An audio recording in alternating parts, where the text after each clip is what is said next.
Hello friends, my name is Ritika और welcome to my YouTube channel. और हमारा channel mainly one day exam को फोकस करता है और वनडे एग्ज़ाम के लिए इम्पॉर्टेंट फैक्ट्स के ऊपर हम वीडियो बनाते हैं। तो लास्ट वीडियो में हमने हुमायूं के बारे में पढ़ा था और आज हम शेरशाह सूरी के बारे में पढ़ेंगे। तो शेरशाह सूरी का जो टाइम पीरियड था शासन करने का, वो 1540 से 45 के ऊपर था। इसके बचपन का नाम फरीद खान था। शेरशाह सूरी के बचपन का नाम फरीद खान था। इनके पिता का नाम हसन अली था और हसन अली जो थे वो बिहार के जागीरदार थे। मेनली बहलोल लोधी वंश का जो राजा था बहलोल लोधी, उनके दरबार में ये कार्यरत थे। जब पिता की मृत्यु हो जाती है तब ये बिहार के नुमानी शासक के दरबार में काम करने लगते हैं। तो शेरशाह सूरी उपाधि जो है इन्होंने बहार अली नुमानी ने इन्हें दिया था और इनको शेरशाह सूरी को सूर वंश का संस्थापक भी बोला जाता है और इन्होंने द्वितीय अफगान वंश की स्थापना की थी। तोहफा ए अकबर शाही जो ये पुस्तक है उसमें इसका वर्णन किया गया है, इससे जानकारी मिलती है और इसके जो रचयिता हैं अब्बास खान शेरखानी की पुस्तक है ये। अब ये जो सूरवंश चला था उसमें कौन कौन शासक रहे हैं, तो शेरशाह, इस्लाम शाह, फिरोज शाह, उसके बाद मोहम्मद शाह। तो जैसा कि हम हुमायूं के इम्पॉर्टेंट फैक्ट्स में देखे थे, 1539 में चौसा का युद्ध हुआ था हुमायूं और शेरशाह सूरी के बीच, जिसमें कि हुमायूं हार जाता है।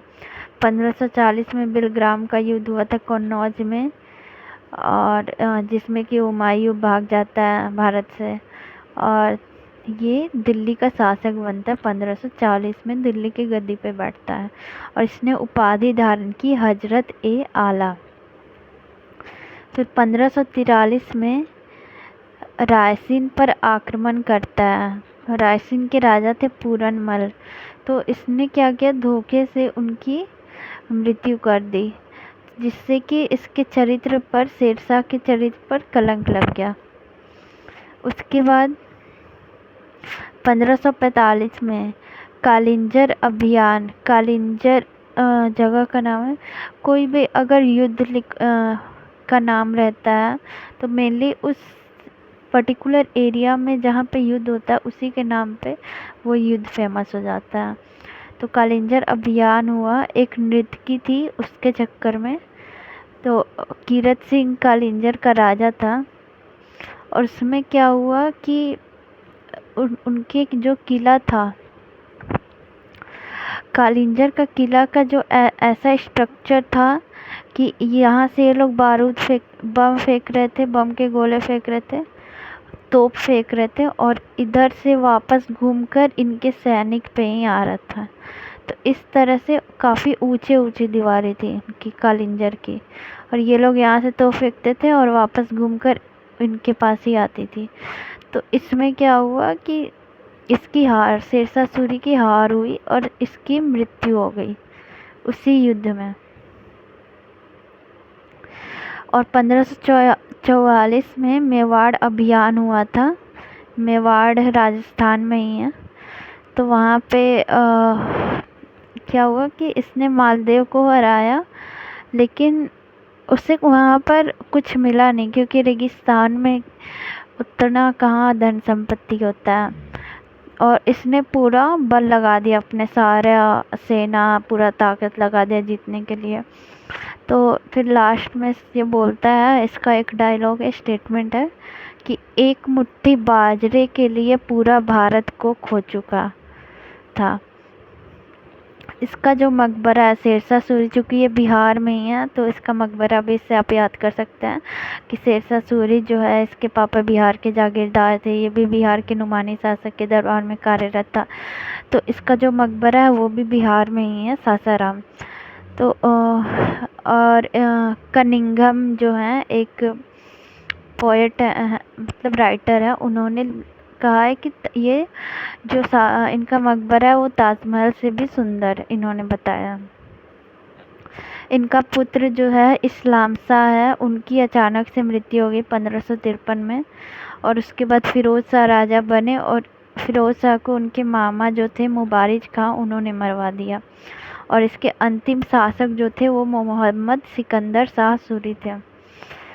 तो ये जो शेरशाह सूरी हैं ये काफ़ी अच्छे राजा थे, मतलब इन्होंने, इनकी प्रशासनिक जो व्यवस्था थी वो बहुत अच्छी थी। इन्होंने पहला काम क्या किया, पहला काम इन्होंने पाटलिपुत्र का नाम बदलकर पटना रखा। इसलिए पटना जो आज फेमस है, पहले पाटलिपुत्र था जो फेमस है आज पटना के नाम से, तो उसका नाम जो चेंज किया वो शेरशाह सूरी ने ही किया। जीटी रोड इन्होंने ही बनवाया है, जीटी रोड बनाना स्टार्ट किया। रैयतवाड़ी व्यवस्था लागू की। रैयत जो है वो किसान को बोलते हैं। पट्टा एवं कबूलियत व्यवस्था लागू की। पट्टा एवं कबूलियत व्यवस्था क्या थी कि इसमें जो है मेनली टैक्स का पूरा डिस्क्रिप्शन रहता था कि टैक्स कितनी एकड़ ज़मीन है किसी किसान के पास, उसे कितना टैक्स देना होगा, उससे कब टैक्स लिया जाएगा, ये सब पूरा उस पर टैक्स के बारे में पूरा डिटेल रहता था। फिर जरीबान कर स्टार्ट किया। जरीबान कर क्या होता है कि अगर आप भूमि जो भी आपके पास लैंड है, मतलब किसान के पास जो भी खेती होती थी, भूमि होती थी, तो उसका जो है वो माप करवाना रहता था। तो माप करवाने के लिए जो टैक्स लगता था वही जरीबान कर है। मुहा बिलाना कर मतलब भूमि नाप नहीं कराने के लिए। अब जो भूमि नाप नहीं करवाता था उसके ऊपर भी इन्होंने टैक्स लगा रखा था कि मतलब आप करवाओ या ना करवाओ आपको देना है टैक्स। तो इसलिए लोग करवा ही लेते थे, चलो भूमि नाप ले लो। और इन्होंने जो है जौनपुर को शिक्षा का केंद्र बनाया था। सोने का सिक्का को असरफी या मोहरा कहा जाता था और चांदी के सिक्के को मोहरा कहा जाता था, और इनके तांबे का सिक्का को दाम कहा जाता था। जो रेशियो थी, मतलब वहाँ उनके अर्थव्यवस्था में जो सिक्के चलते थे उनकी रेशियो थी 1:64 चांदी और तांबा का, मतलब 64 सिक्का के ऊपर 64 तांबा के सिक्का के ऊपर एक चांदी का सिक्का, ऐसा रेशियो था। इन्होंने दिल्ली में किला एक कोहना मस्जिद बनवाया था, और कानूनगो नामक अधिकारी जो था वो भूमि जांच के लिए रखा था, जो आज के डेट पे लेखपाल हो गया। और पुलिस और न्याय व्यवस्था इनकी काफ़ी अच्छी थी, न्याय के लिए बहुत फेमस थे। इनके यहाँ टाइम पीरियड में औरतें जो है वो रात में फुल जेवर पहन के निकल सकती थी, किसी की हिम्मत नहीं होती थी कि चोरी कर लें। और ये जो है अमीर गरीब मित्र दुश्मन सबको एक समान देखते थे। तो फ्रेंड्स, शेरशाह सूरी के इम्पॉर्टेंट फैक्ट्स जो है वनडे एग्ज़ाम के लिए ये सारे कंप्लीट हो गए हैं, और आप इसके स्क्रीनशॉट ले सकते हैं। और आशा है कि मैंने अच्छे से आपको एक्सप्लेन किया इम्पॉर्टेंट फैक्ट्स। तो अब नेक्स्ट टॉपिक हमारा रहेगा मुग़ल पीरियड में अकबर। तब तक के लिए इजाज़त दीजिए, धन्यवाद।